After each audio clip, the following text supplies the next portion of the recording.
Bonjour à tous et bienvenue sur ma chaîne. Aujourd'hui, je vous parle du Bullet Journal, qui est un outil qui permet à la fois la pleine conscience et la productivité. Plus concrètement, c'est un système d'organisation personnalisable et créatif. Pour cette vidéo, vous aurez juste besoin d'un carnet et de feutres fins et épais. Donc il y a de très beaux modèles qui existent, mais moi j'avais envie de vous montrer des modèles ultra simples à faire en moins de 3 minutes, parce qu'il n'y a rien de plus contre-productif que de passer du temps sur la planification au lieu de l'exécution. Donc c'est parti.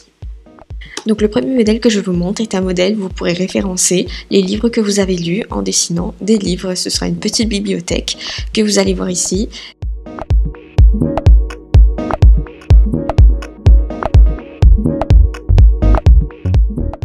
Donc, comme vous pouvez le constater, il ne faut pas non plus être un très grand dessinateur ou un artiste hyper avancé pour faire des dessins simples.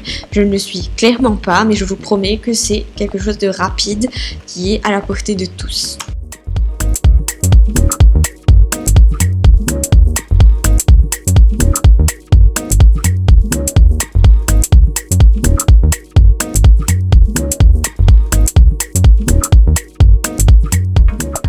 Donc ce deuxième modèle vous présente un tracker d'habitude, donc un grille pour suivre vos bonnes habitudes au cours du mois. Donc ça c'est à faire par mois.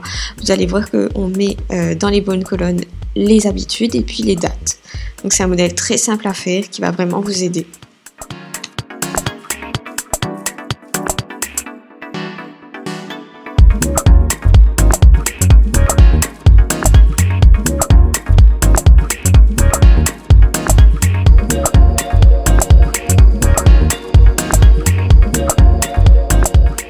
Pour cette troisième grille, on va attaquer les objectifs 2017. Je suis d'accord, il est un peu tard pour l'année, mais vous pourrez toujours le reproduire pour l'année prochaine. J'ai choisi de représenter l'objectif 2017 sous forme d'une petite plante. Je trouvais ça très philosophique et au fil des mois, on va écrire des objectifs en partant du plus bas, donc en bas des branches, et je trouvais ça très sympathique.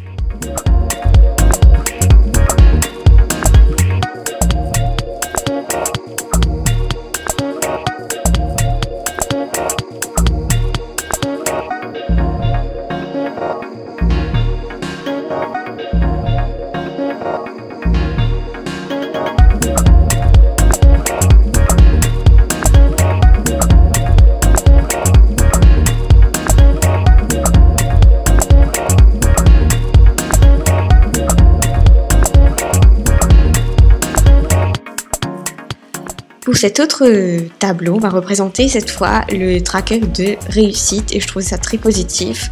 Donc le tracker de réussite se représente sous forme d'un chemin, un peu comme une piste, un peu comme la vie, et on représente des différents mois de l'année tout au long de cette piste qu'on va colorier et séparer. Je trouvais ça un très bon moyen de suivre à la fois les réussites, donc au niveau personnel par exemple, les bonnes nouvelles, etc. Et c'est aussi un très bon moyen pour représenter les économies que vous avez réussi à faire, donc pour suivre vos réussites financières et combien vous avez réussi à économiser ou à investir. Donc le cinquième tableau n'est autre qu'un tableau pour suivre les humeurs. Il va se représenter sous forme d'un beau parapluie et je vais colorier dans ce parapluie en fait différentes couleurs qui correspondent à différentes humeurs. Ensuite, je vais faire des gouttes de pluie, donc mes gouttes sont plus ou moins belles. Et ensuite, dans ces gouttes, je vais mettre les dates, donc pour chaque mois. Et selon les dates, je vais colorier mon humeur dedans pour avoir un suivi tout au long du mois.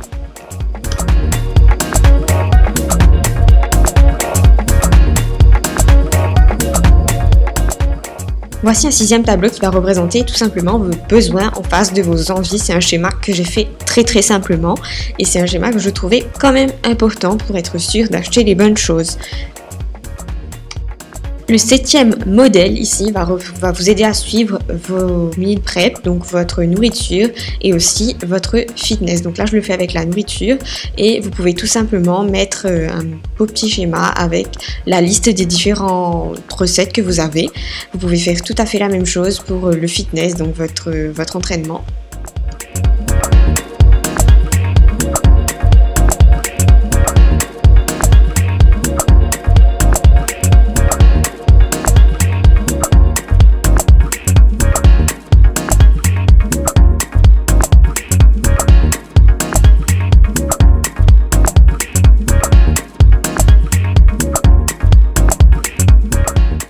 Le 8e modèle me plaît beaucoup et c'est tout simplement la liste des choses qui me rendent heureuse. Je trouve que c'est important de garder cette liste. Donc c'est un modèle qui se représente tout simplement avec un rond au milieu et en écrivant des textes autour. Donc c'est pour avoir une idée claire de ce qui vous rend heureux et être tout le temps conscient et reconnaissant. Ce 9e et dernier modèle est tout simplement la confrontation de qui vous êtes en ce moment versus qui vous voulez être dans le futur. Donc c'est un modèle très simple qui est presque une liste, mais que vous pouvez faire de manière très simple avec des schémas. Et voilà, et après vous n'avez plus qu'à remplir les cases. Cette petite vidéo est finie, j'espère que vous avez aimé. N'oubliez pas de vous abonner si ce n'est pas déjà fait. Donc je vous retrouve dans les commentaires si vous avez un retour à me faire ou si vous pratiquez déjà le bullet journal. À très vite!